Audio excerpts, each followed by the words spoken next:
amém? E nessa noite, eu queria convidar para estar conosco nessa noite, ministrando a vida do nosso pastor Luiz Mário, amém? Uma salva de palmas ao Senhor pela vida dele. Uma das coisas que nós aprendemos neste final de semana, que o Senhor enfatizou no nosso coração, que nesse tempo o Senhor Deus fala às nossas vidas através de Cristo, do Filho, amém?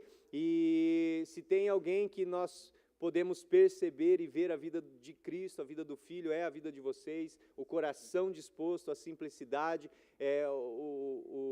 a graça que vocês carregam, ela é e só pode ter vindo do Senhor, amém? Nós admiramos vocês e amamos a vida de vocês, e essa casa é a casa de vocês, amém? Fique à vontade, Deus abençoe. Estenda a sua mão para cá, amém? Senhor Jesus, nesta hora nós te louvamos, Pai, por esta casa, te louvamos por esta família, e nós te pedimos, ó Pai, para que o seu Espírito, Senhor, encontre total liberdade neste lugar, para ministrar aos nossos corações, para edificar as nossas vidas através da vida do pastor Luiz Mário. Nós damos a ele, Senhor, a liberdade neste lugar, e que o céu, Senhor, seja percebido, visto e manifestado através da vida dele. Nós te agradecemos e te louvamos por esta noite, em nome de Jesus. Amém? Obrigado. Amém. Boa noite, tudo bem com vocês? Graça e paz. Vamos compartilhar a palavra de Deus nesta noite, aprendendo mais um pouco e nos alinhando ao propósito e à vontade de Deus. Está disposto a isso? Amém. Agora uma pergunta. Você quer ouvir aquilo que conforta o teu coração, ou você quer ouvir aquilo que Deus quer falar com você? E às vezes ele fala e a gente fica um pouquinho pensativo com aquilo que ele fala. Mas nós queremos compartilhar a palavra no Evangelho de João, capítulo 5, versículo 17. O pessoal conseguir colocar lá, eles são bons nisso. Opa! João 5, Evangelho de João, capítulo 5, versículo 17. Essa passagem aqui, ela é uma resposta que Jesus deu quando certa vez ele curou um homem que estava há 38 anos doente, e por esse motivo queriam matar Jesus só porque era no dia de sábado. Fosse no domingo, na segunda-feira, não teria problema, mas era sábado. Então, eles acharam que Jesus cometeu um pecado curando um homem que tinha 38 anos que estava doente. Se você estivesse lá e tivesse o poder de curar, você curaria esse homem, sim ou não? E se quisessem matar você? Pensa nisso. Mas olha, João, capítulo 5, versículo 17, é a resposta de Jesus, quando os judeus, então, começaram ali a fazer um motim contra ele. Disse-lhes Jesus: o meu Pai continua trabalhando até hoje, e eu também continuo trabalhando. Você crê que Deus continua trabalhando? Amém. Sim ou não? Amém. Agora, a pergunta é, como que Deus trabalha? Pensa um pouquinho aí, como que Deus trabalha? Vamos lá em Mateus 6,33. Mateus 6,33. Bem, acho que você nunca ouviu esse versículo, né? Acho que quase todo culto é falado sobre ele, né? Diz: busquem, pois, em primeiro lugar o reino de Deus e a sua justiça, e todas essas coisas lhes serão acrescentadas. Lembra que a pergunta é, como que Deus trabalha? É isso que queremos entender, isso, que eu quero entender e quero que você junto comigo entenda isso também. Porque muitas vezes as coisas não funcionam, sabe por quê? Porque nós andamos na contramão daquilo que Deus está fazendo. Se Ele está trabalhando, Ele está fazendo. Se concorda comigo? Então, buscar o reino de Deus e a sua justiça em primeiro lugar. A pergunta é, por que buscar em primeiro lugar? Não poderia ser em segundo, em terceiro?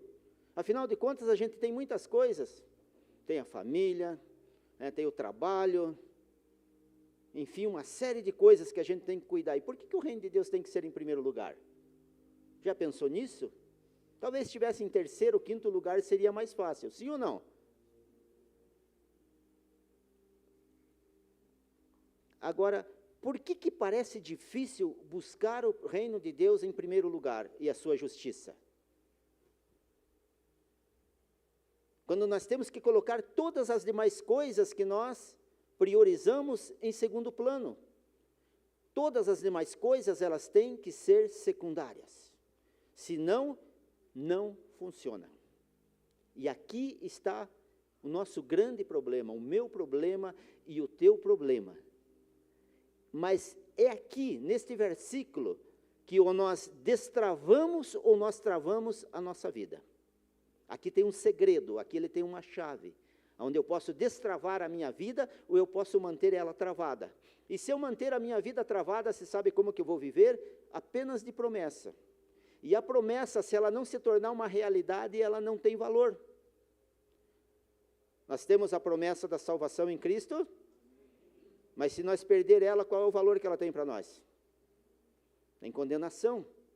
Então aqui ele é um segredo, ele é uma chave neste versículo, onde nós podemos destravar a nossa vida ou vamos travar a nossa vida. E vamos tentar entender um pouco sobre isso. Eu quero falar nesta noite sobre lógica e fé. E nós, humanamente, fomos treinados e aprendemos a andar, pensar e fazer as coisas pela lógica. E aqui está um grande problema, porque Deus não trabalha com lógica. Então, se você quiser trabalhar para Deus dentro da lógica, não vai funcionar. Se você quiser destravar a tua vida dentro da lógica, não vai destravar. Você vai destravar a tua vida, as coisas vão funcionar se você andar por fé. Você consegue entender isso? Porque a lógica é a vontade da pessoa. A lógica, a pessoa diz a Deus o que ela quer que Deus faça. Na lógica, eu vou dizer para Deus aquilo que eu quero, que Ele permita, que eu faça e que funcione. Você já orou dessa forma? Eu quero uma casa, eu quero um carro, eu quero tal coisa, eu quero que a minha família mude, quero que meus filhos sejam assim, eu quero que o meu casamento seja assim, usando lógica. E aí está um grande problema, porque as coisas não funcionam. Elas só vão funcionar se for pela fé, porque a fé ela é o contrário da lógica. Na fé, é Deus quem diz o que Ele quer que eu faça. Na lógica, eu digo para Deus o que Ele quer que eu faça, para mim.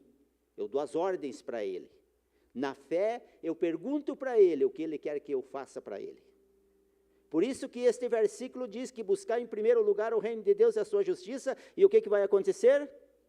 O que você vai ter que pedir depois? Nada.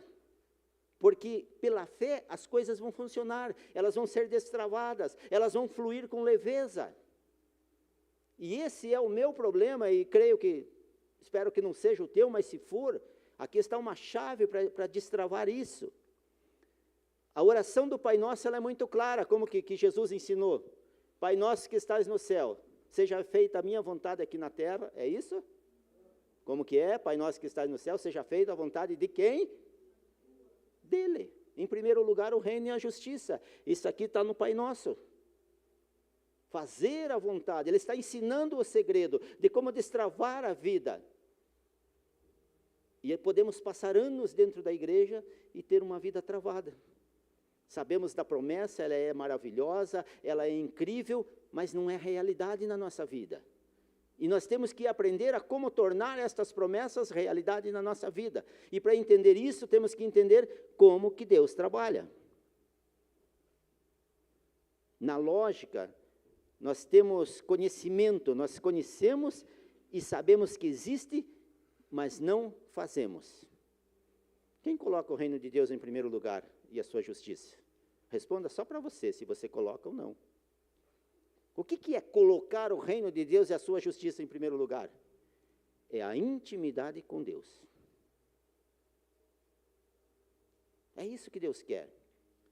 Ele fala para mim e para você, a primeira coisa que você tem que fazer é ficar junto comigo. Vamos caminhar junto, vem aqui que eu vou te ensinar. Vem aqui que eu vou abrir as portas para você. Vem aqui que eu vou colocar as oportunidades na frente do teu caminho. E você vai pegando elas e vai usufruindo delas. É na intimidade que acontece isso. Na lógica, nós oramos uma vez por semana dizendo, Deus, casa, carro, transforma casamento, transforma família. Dando ordem para Ele. E não é isso. Quando nós andamos por fé, na intimidade com Ele, as demais coisas ele vai fazer, ele vai acertar casamento, ele vai acertar finanças, ele vai acertar relacionamentos, ele vai acertar lá no teu emprego, na tua empresa. Você consegue entender isso? Então, no conhecimento, a pessoa conhece, mas não faz. Quantos de vocês conheciam isso? Ainda nessa conferência, esse versículo foi citado, pelo menos 2 vezes que eu lembro, mas talvez até mais. Mas ele não pode ficar só na teoria, ele tem que ir para o nível de prática. O conhecimento, ele é teórico, mas o entendimento, ele é a prática. Então, no entendimento, a pessoa estuda, ela se esforça e ela pratica, e Deus chama isso de obediência. Agora vai ser fácil e simples. Não, ele requer um esforço, você precisa se esforçar para isso. Porque senão, apenas no conhecimento, saber e não fazer, aí a gente começa a dar desculpa. Na lógica está a preguiça, as desculpas, as justificativas mentirosas. Isso está dentro da lógica. Você acha que Deus vai trabalhar na nossa vida com isso acumulado como um lixo dentro de nós? Ele não trabalha com isso. Em Provérbios capítulo 6, do versículo 6 ao 8, tem um negócio bem interessante. Provérbios 6, versículo 6 ao 8. Lá o 6. Olha o que ele está falando aqui. Ele está mandando ir para uma sala de aula para ter aula com o professor Formiga. Formiga, de formigueiro. Porque ele diz, observe a formiga. Quem que tem que observar? O preguiçoso, aquele que não busca o reino de Deus em primeiro lugar e a sua justiça, não se esforça nisso, é preguiçoso. Não sou eu que estou falando, é a Bíblia que fala. Aí ele diz, reflita nos caminhos dela e seja sábio. Qual que é o contrário de sábio? Se não colocar o reino de Deus em primeiro lugar e a sua justiça, é o que vocês falaram, eu não vou falar. É isso aí, próximo versículo.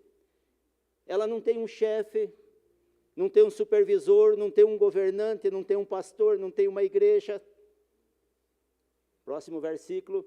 E ainda assim, não tendo todas estas coisas, ela armazena as suas provisões no verão e na época da colheita ajunta o seu alimento. Qual é o teu alimento? A conferência aqui falou sobre esse assunto. Sobre o alimento. Sobre o quê? Cristo é? Ele é o pão da vida, Ele é a água viva, Ele é tudo. Ele é completo, não falta nada. Por isso que Ele disse, se vocês vierem para junto de mim, se aproximarem, nessa intimidade não vai faltar nada para vocês, porque eu sou completo. Agora, pela lógica, a gente anda na preguiça, na desculpa, na justificativa e na reclamação porque as coisas não funcionam. E você dá o direito de dizer que você decepcionou com Deus, quando a culpa é nossa. Então, pela fé está o esforço, porque o esforço, Mateus 11, 12. Você vai ver como que o reino de Deus ele é tomado. Para vencer a preguiça, para vencer a justificativa, para vencer as desculpas. Desde os dias de João Batista até onde? Até hoje, domingo, que dia é hoje? 15, 16 hoje? 16 de agosto de 2026. Desde os dias de João Batista, então, até hoje, o reino dos céus, ele é tomado com suavidade. É isso? Como que ele é tomado? E para você tomar alguma coisa à força, o que você tem que fazer?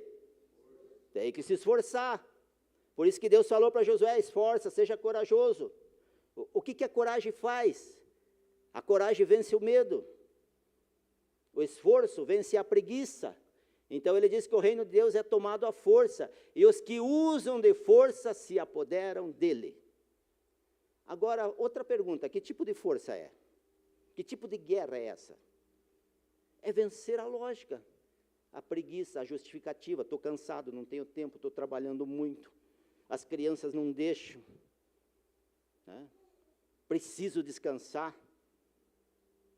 É para vencer essas coisas, e essas coisas requerem um esforço, elas são tomadas à força, porque aqui na nossa mente, sempre ela vai querer andar pela lógica. Ela vai dizer, você está cansado, não precisa. Não, você já foi na igreja, não precisa estudar a palavra, não precisa fazer a tua devocional, não precisa, você já foi no domingo, você já tem para a semana inteira, outro domingo você vai e recarrega. São justificativas nossas. E andar pela lógica, eu quero te dizer, é muito mais fácil. Só que andar pela lógica é andar pelo caminho largo. E aí está um perigo de perder a salvação. Andar por fé, podemos dizer que é o caminho estreito, mas é onde nos alinha e nos leva ao nosso destino, que é estar com Cristo, porque Ele é superior a todas as coisas, Ele é o centro de todas as coisas. Em Mateus 13, 24, o que temos lá?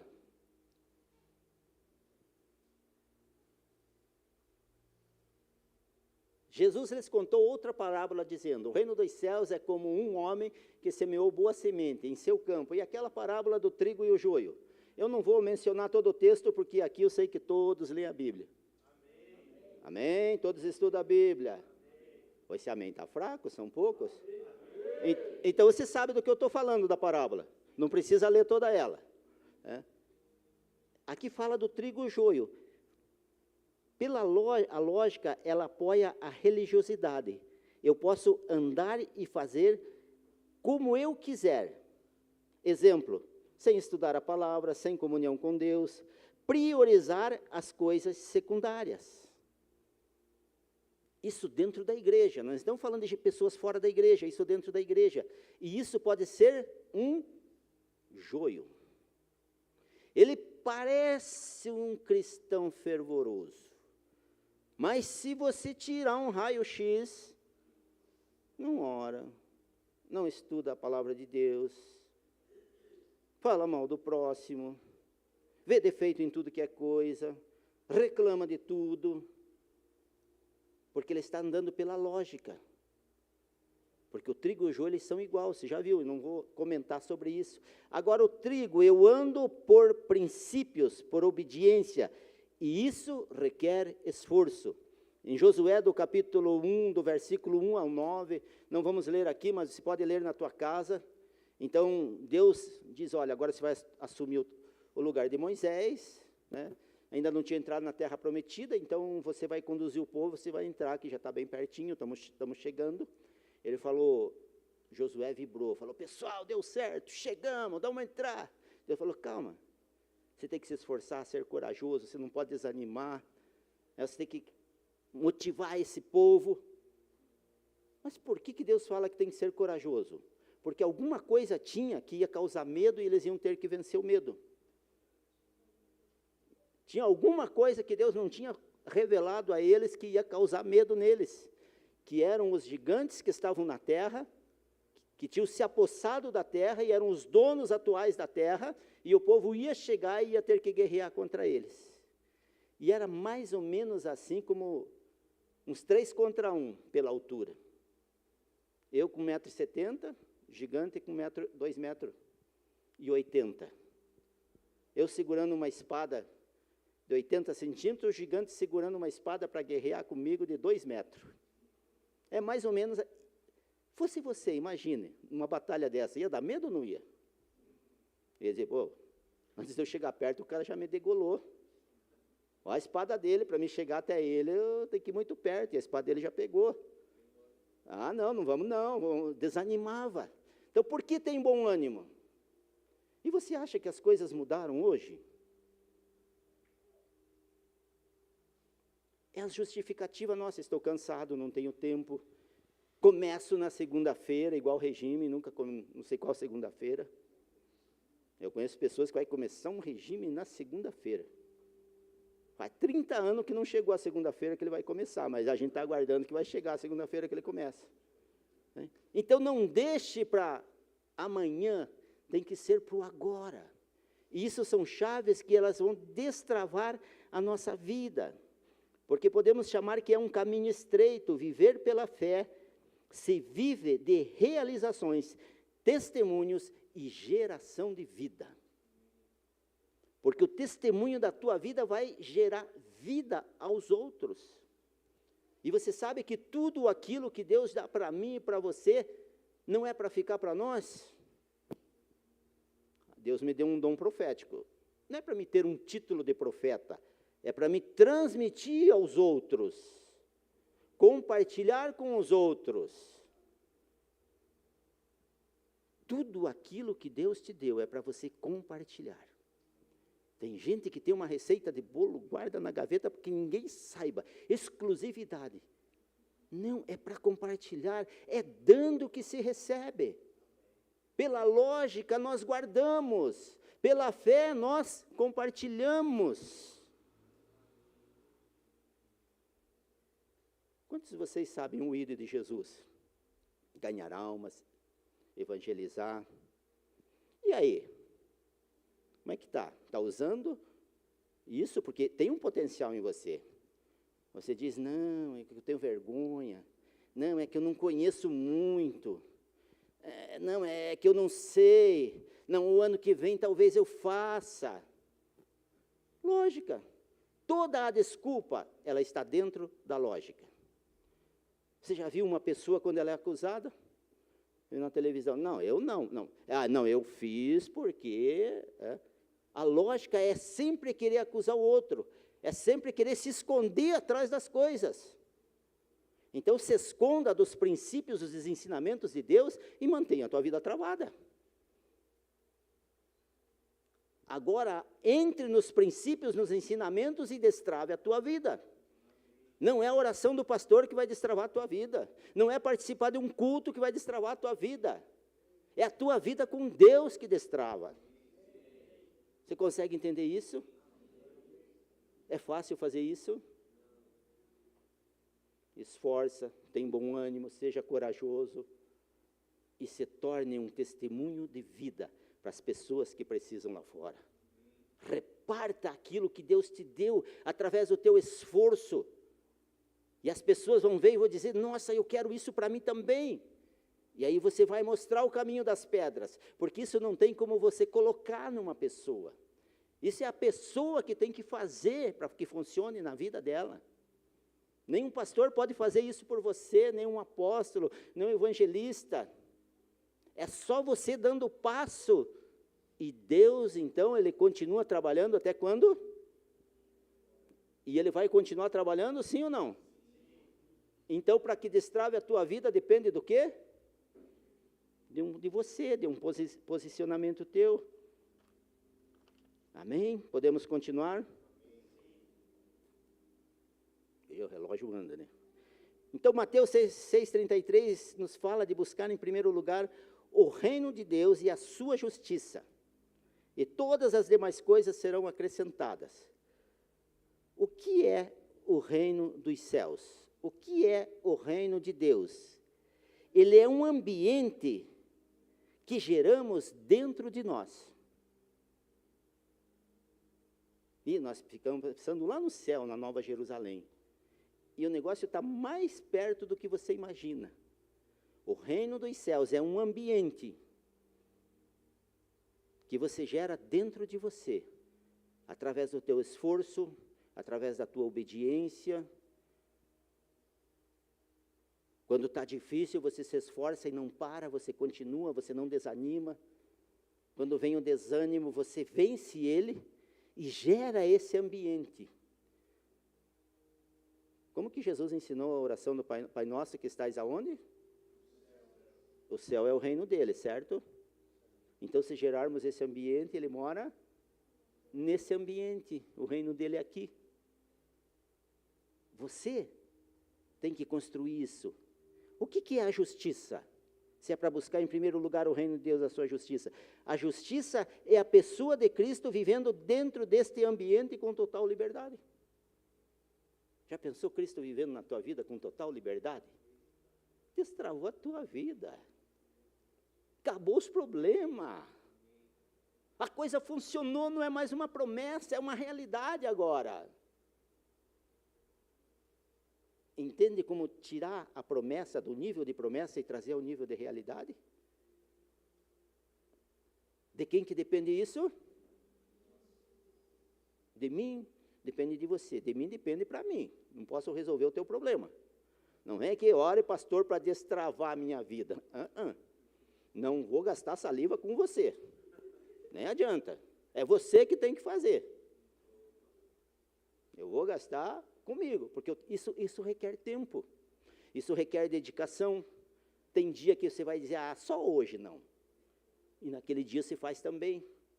Porque você vai vencendo. Isso é tomar o reino de Deus à força. É vencer esse desânimo. É vencer esse não querer. É vencer esse deixar para amanhã.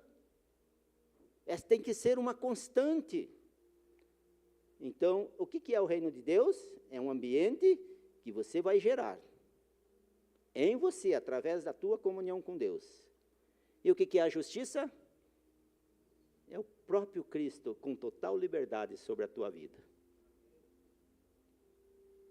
Apóstolo Paulo. Você gostaria de ser o apóstolo Paulo?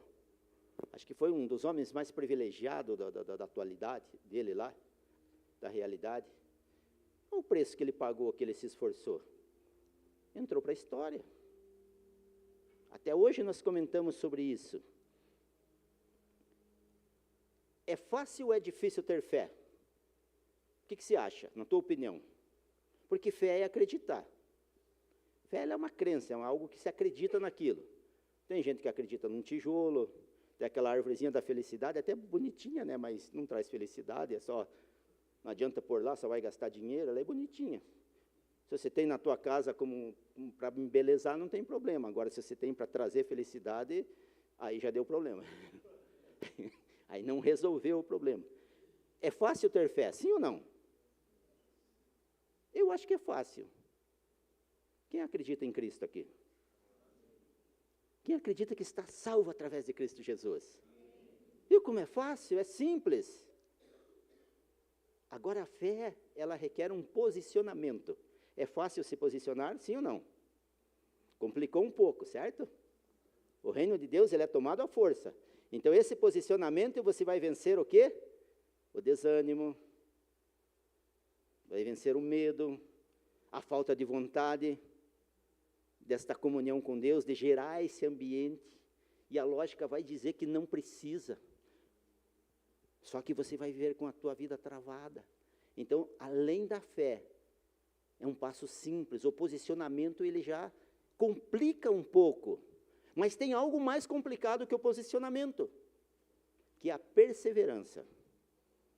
Não adianta você ter fé, se posicionar hoje e daqui a um mês se desistir. A perseverança é que vai te manter nos tempos bons e nos tempos ruins. Porque as tempestades, elas existem. Tem aquela das duas casas, veio a tempestade e uma caiu. Ali as duas casas são duas pessoas. Uma andava pela lógica, veio a tempestade, e a outra andava pela fé, pelos princípios, e resistiu, não foi abalada. Então precisa da perseverança. Isso aqui não é para um dia, para uma semana, um mês, um ano. Isso aqui é para uma vida. Enquanto você viver aqui nesta terra, você tem que estar perseverando. Eu vi algo muito interessante, até eu anotei, que o guarda-chuva, ele não impede que a chuva caia, mas ele te protege para passar pela chuva. A fé, ela não elimina os problemas, mas ela te sustenta para você enfrentar os problemas. Você consegue entender isso? Eu estava olhando na Bíblia sobre lógica e fé e não encontrei Deus trabalhando com lógica. Ele começa lá no Éden a desmontar essa questão de lógica.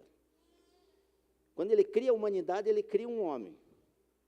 Um homem não gera vida, não tem útero, não tem ovário, ele não tem os mecanismos para gerar uma vida. E Deus começa com um homem. Tem lógica isso? Não tem. Deus, se eu estivesse no teu lugar, ia criar uma mulher. Acho que seria mais fácil do que... Agora, um homem, não tem lógica criar um homem para criar a humanidade. Então, ele começa a desmontar a lógica lá. E depois ele vem, e aí ele pega uma menina de aproximadamente 16 anos, Maria, e diz, você vai ficar grávida. Tem lógica Uma menina de 16 anos ficar grávida sem ter relação com o homem? Não tem, Deus quebra a lógica. Mas ela disse, seja feita então a tua vontade, pela fé. Agora, você acha, o anjo disse que ela falou salve e agraciada, quer dizer, encheu a menina de elogio. Foi só elogio para Maria. Você acha que foi fácil isso? Primeira coisa, se uma moça engravidasse naquele tempo, ela era apedrejada, ela era morta apedrejada. Por isso que o Zé lá quis vazar, que era noivo dela, que falou, não, a hora que ela já me traiu antes de casar, imagina depois que casar, né? O que vai virar isso? E ela naquela situação que poderia ser apedrejada, tudo fora da lógica. Mas Deus trabalhando. Você entende quando Deus trabalha, nós não precisamos da lógica? Porque a lógica é que a economia esteja bem, a lógica é isso, a lógica é aquilo, a lógica é aquilo. Não é que é errado você trabalhar, todos nós temos que trabalhar, todos nós temos que produzir, conquistar recursos, coisas, mas tem que ser secundário isso. O problema é que nós priorizamos isso. Até o primeiro dízimo que foi dado, ele não tinha lógica. O primeiro dízimo ele é antes da lei, é lá em Abraão. Abraão era o homem mais rico da Mesopotâmia, e ele foi guerreou contra uma cidade e trouxe os despojos. Os despojos é a riqueza da cidade, ficava com quem ganhasse a guerra. Quantos habitantes tem em Quatro Barras? Quem sabe?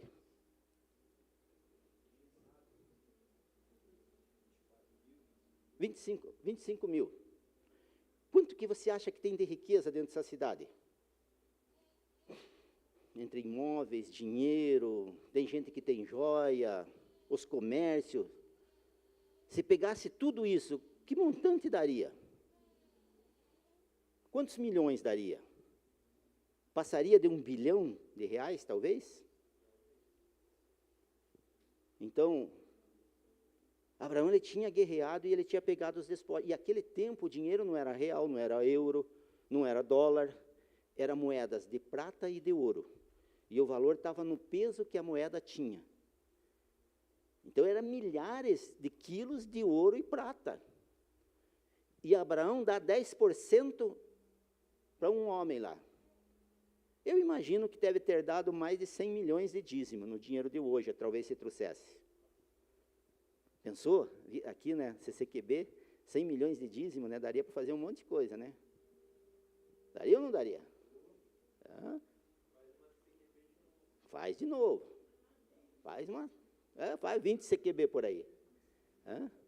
Mas ele pega e dá para um rei, o rei de Salém. O rei de Salém tinha ainda mais que o Abraão, porque ele tinha todo, o tesouro dele era acumulado, naquele tempo não tinha Banco do Brasil, esse Banco Central, não tinha Selic, não tinha CDB, não tinha poupança, não tinha nada disso. Ele era guardado em ouro e prata. E o rei de Salém era muito rico. Talvez 100 milhões que o Abraão deu, não fez nem cócega lá, não. Isso não tem lógica, ele não deveria ter distribuído aos pobres. Tem gente que diz, não, meu dízimo eu distribuo aos pobres, meu dízimo eu dou para o necessitado. Tem gente que quer administrar aquilo que tem que ser entregue ao homem de Deus para que ele administre. E o rei de Salém, então, recebe o dízimo dele, e o que o rei de Salém, ele ora pelo Abraão, ele consagra o dízimo de Abraão. Não encontrei, pelo menos no texto da minha Bíblia, não sei se está na tua. O que o rei de Salém faz para Abraão? Ele dá pão e vinho, certo? Já viram lá, vocês dizem que ele é a Bíblia, então vocês sabem do que eu estou falando. Não vamos abrir lá para confirmar, porque eu sei que vocês sabem. Ele dá pão e vinho. No primeiro domingo do mês, aqui nessa igreja, o que é feito? O que é a ceia? Pão e vinho. O que ela simboliza? Qual é o significado da ceia? Esse memorial? É Cristo, é o memorial de Cristo. O que o rei de Salém deu para Abraão? Cristo. Você entende que quando entende os princípios e anda por ele, a coisa funciona diferente do que com a lógica? É isso que ele fez, ele deu Cristo. E Deus ele é tão incrível que porque Ele não trabalha pela lógica, que eu te pergunto, se você precisar de alguma coisa e for lá no cemitério e pedir para um morto, Ele tem capacidade para fazer isso? Jesus quebrou essa lógica, Ele fez depois de morto. Quando Ele nasceu, Ele salvou nós? Veio a salvação através do nascimento dEle? Não. Quando Ele foi para a escola? Quando Ele trabalhou com o padrasto dEle lá, o José, na carpintaria? Não. Quando Ele fez os milagres? Quando Ele chamou os discípulos? Quando Ele treinou os discípulos? Quando que veio a salvação a nós? Tem lógica um morto trazer a salvação para nós? Está vendo como Deus não trabalha com lógica? Foi a morte na cruz dEle que nos salvou. Não é os milagres dEle. Não é o nascimento dEle, não é a caminhada, é a morte dEle. Até a morte de Jesus não tem lógica. Quando Ele morre é que Ele nos salva. E depois Ele ressuscita. Porque na lógica é só o vivo que pode fazer alguma coisa. Se você precisar de alguma coisa emprestada, você não vai no cemitério pedir para o morto. Você vai numa casa onde tem pessoas vivas. Não é assim que funciona? Com Deus é diferente, não é assim que funciona. Você consegue entender como nós podemos destravar a nossa vida? Está em Mateus 6,33. Ali é uma chave, ali é um segredo. E se você quer, coloque este versículo em prática. Se colocar só ele, resolve todas as coisas. Tudo, 100% é resolvido. Vão vir dificuldades? Vão. Mas é como o guarda-chuva, que não impede a chuva, mas te leva a passar por ela sem ser atingido. Assim é andar por fé. Não evita nós de sermos confrontados por problemas e dificuldades, mas ela nos fortalece para passar por ela. Temos força, temos confiança, sabemos que não estamos só. Poderia estar várias partes de Deus quebrando a lógica, até de Moisés. Você sabe por que Moisés arrumou um monte de desculpa quando Deus mandou ele libertar o povo do Egito? Sou pesado de língua, estou um probleminha na perna, estou meio mancando, está doendo aqui. Estou brincando aqui, mas é um monte de desculpa que ele deu. Porque ele era procurado vivo ou morto. Iam passar a faca no pescoço dele se pegasse ele. E aí Deus falou para ele, vai, eu vou com você, Moisés. Não tenha medo.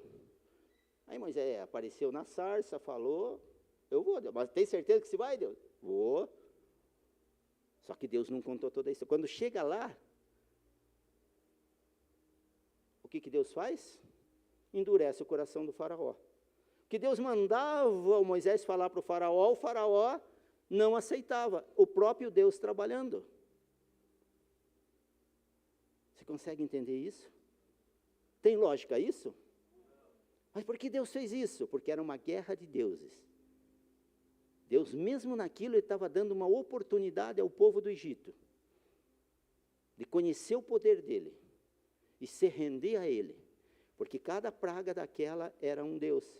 A da rã era das fertilidades, enfim, cada uma tinha, né? A escuridão da noite era uma outra, não lembro os nomes, mas era uma guerra de deuses. Deus falou, Moisés, eu vou fazer isso para dar uma chance para eles. Eu sei, Moisés, que não tem lógica, mas isso vai funcionar. E muitas vezes, o meu e o teu problema é querer andar pela lógica. A partir de hoje, como que você vai andar? Você decide. Só que quando você vê pessoas sendo abençoadas, não diga, ele teve sorte. Agora, esses tempos, eu bati de frente com uma pessoa. Ela falou para mim, que você teve sorte. Eu falei, não chame o meu esforço de sorte. Nada foi de graça. Todas as coisas tiveram um custo.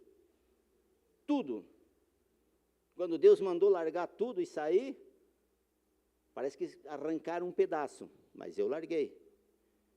Eu larguei uma igreja, eu era o pastor sênior, quando ela estava no auge dela, num crescimento assustador. Deus falou, largue. Um ano para ser recuperado o baque de ter largado. Sabe? A Sandra, então, nem se fala. Isso não tem lógica. Sabe o que aconteceu? A igreja só melhorou. Tinha um problema ali. Eu e a Sandra somos desbravadores, e agora precisava de um colonizador. Deus falou, você já fez, já cumpriu a tua parte, agora dê para o outro, que ele vai cumprir a parte dele no meu reino. Outra pergunta, Deus trabalha até hoje? Sim. Agora, como que nós trabalhamos para Deus? O que se pode fazer para Deus? Em gratidão, por gratidão a tudo que Ele fez por nós. E ao que Ele quer fazer, que Ele continua trabalhando. Você trabalha com pessoas, não para as pessoas.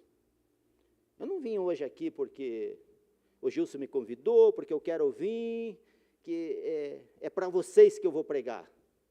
Eu estou fazendo para Deus, porque um dia eu disse um sim ao chamado dEle. Se você não gostar do que eu estou falando, se você me criticar depois, não tem problema nenhum. Eu não fiz para você, eu fiz porque Deus me chamou para fazer isso. Se você me criticar, dizer, é o pior pregador que eu já vi, eu não vou ficar ofendido, porque eu não trabalho para você, eu trabalho para Deus.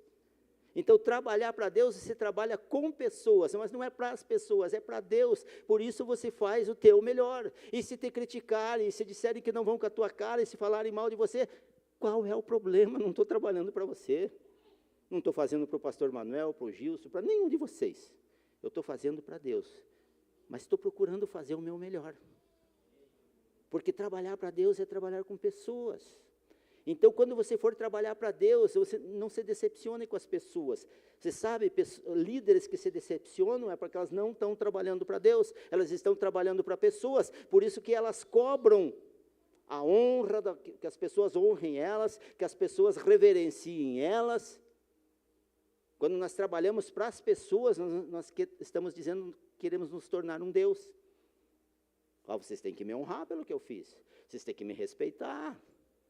Não, vocês têm que me amar. Não, vocês têm que, vocês têm. Não, vocês não têm que fazer nada para mim, porque eu não trabalho para vocês, eu trabalho para Deus. E aí sim Deus me recompensa. E se Ele falar, se não foi ruim lá, eu vou dizer, me perdoe e me ajude a melhorar.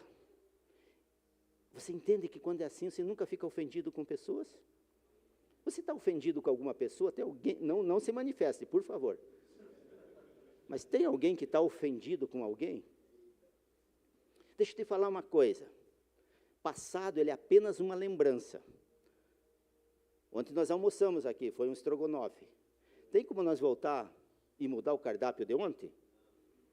Hoje ele é uma lembrança. Acho que nem está mais aqui dentro. Já foi embora. Ele é apenas uma lembrança. O hoje, o presente, ele é uma realidade. O futuro é uma possibilidade. Não deixe para iniciar no futuro, porque é uma possibilidade que você pode não chegar no futuro. Então você tem que viver o hoje. Mas o que você faz hoje, você vai chegar no futuro. Se você chegar no futuro, você vai chegar um homem, uma mulher, uma pessoa abençoada. Vai ser um testemunho vivo do poder de Deus aqui na terra. Você vai manifestar a Cristo onde você estiver. Você vai ser um transformador de ambientes. Você vai ajudar famílias, vidas a serem salvas, reconstruídas. Porque nós vemos, certa vez eu fui ali na casa de recuperação e algo me impressionou, que tinha um ex-pastor lá. Decepcionado com a igreja. Eu falei, não trabalhou para Deus, infelizmente. Parou numa casa de recuperação. Mas eu conheço também pastores que foram criticados, caluniados, processados, responderam o processo na justiça, tudo, mas não teve problema. Eu já fui processado. Você sabe que quando se te acusarem, te processarem, e for mentira, Deus te honra, não tem problema nenhum. O problema é se esse processo for uma verdade. Me processaram que eu roubei, mas é mentira. Posso até ir preso, mas estou bem com Deus. Agora, se processarem que eu roubei e for verdade, aí eu estou com um problema. Deus não trabalha com lógica. Não fique buscando das pessoas o retorno. Mas minha mãe, mas meu pai, mas meu tio, meu professor, ou pastor, ou seja lá quem for. Sai dessa neura, isso trava a tua vida, isso não funciona.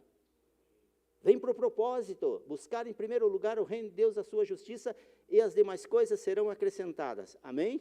Amém. Fecha os teus olhos aí. Faz uma retrospectiva da tua vida. A Bíblia não nos ensina a julgar ninguém. Ela diz que a única pessoa que nós podemos julgar é a nós mesmos. Está no texto da ceia: examine-se, pois, o homem a si mesmo. Então faz uma retrospectiva, se examine agora, faz um raio-x de você. Tira um raio-x agora da tua vida. Como que está a tua vida? Está indo bem ou está indo mal? Primeira coisa, você tem que ir para Mateus 6,33. E ver se você está gerando esse ambiente dentro de você, que é o reino de Deus. Para que Cristo possa habitar nesse ambiente e ter liberdade de fazer aquilo que Ele quer fazer. E se nós gerarmos esse ambiente e deixarmos Ele fazer, sabe o que vai acontecer? Nós vamos experimentar o que é bom, o que é agradável, aquilo que é maravilhoso de Deus para nós. Bom, perfeito e agradável. É isso que vai acontecer. É isso que nós chamamos de destravar a vida e deixar Cristo agir. Ele é superior a todas as coisas. Te louvamos, ó Deus, te agradecemos. Quero agradecer a Ti, ó Pai, por esta oportunidade de estar aqui, a esta igreja, a estes pastores. Obrigado, Senhor. E que a Tua palavra possa brotar e frutificar em nós. Amém. Obrigado, Gilson. Aleluia. Amém. Aplauda ao Senhor.